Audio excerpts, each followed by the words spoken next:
Illinois Representative and Air Force pilot Congressman Adam Kinzinger goes on the record. Good evening, sir. Hey, Greta. Kim Jong-un, the president of DPRK, North Korea, says that it was a spectacular success, its first hydrogen bomb, and it would make the world look up to our strong nuclear country, meaning North Korea. Wow. I mean, I think it's his birthday, too, so happy birthday.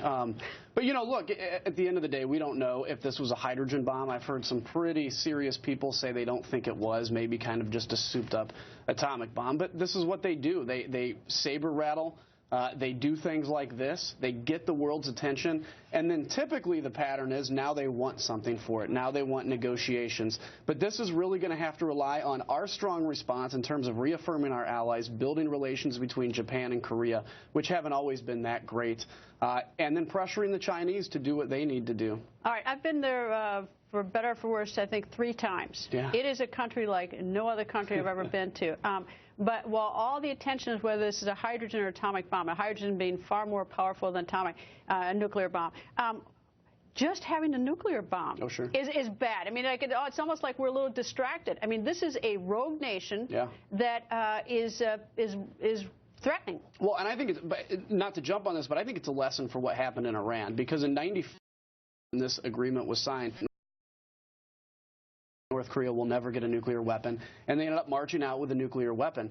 Even outside of the nuclear weapons. Which they got from our then ally, Pakistan, from A.Q. Khan, who was the father of the nuclear weapon in Pakistan. I mean, there's all this, I mean, which is the Walmart of nuclear weapons, Pakistan. Which is why it's important we're on these issues all over. But look, when all is said and done, even without a nuclear weapon, it's the most militarized zone in the world. I think Seoul, if they get into an artillery exchange, the North and the South, they level their main cities in a quick amount of time.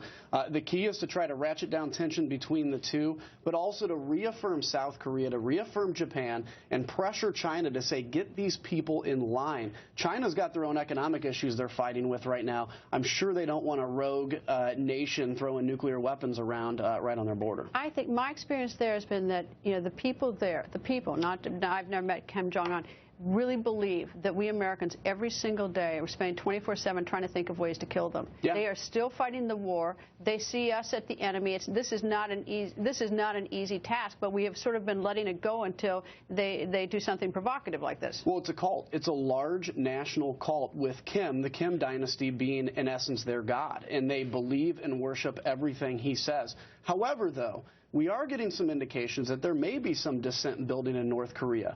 There may be people that understand that the world outside of North Korea is actually way better. They get executed. I mean, anytime every time there's a dissent, all of a sudden there's these mysterious car accidents of these leaders. I mean, it is. I mean, people disappear very quickly in North Korea. Yeah, that's right. But you know what? Information is powerful, and you know, as DVDs get snuck in for the North Korean people to see, as they get a little more courageous to talk with their neighbors, you're seeing a little bit of instability, and maybe this is also why he's blustering as big as he does, and why he makes the statements he does, is because if you believe the extra is out to get you, you unite behind your leader, even if you don't necessarily like him. They are so isolated, though, so hermetically sealed from the world that not a lot malnourished. They're in prison camps. Not a lot is depressing.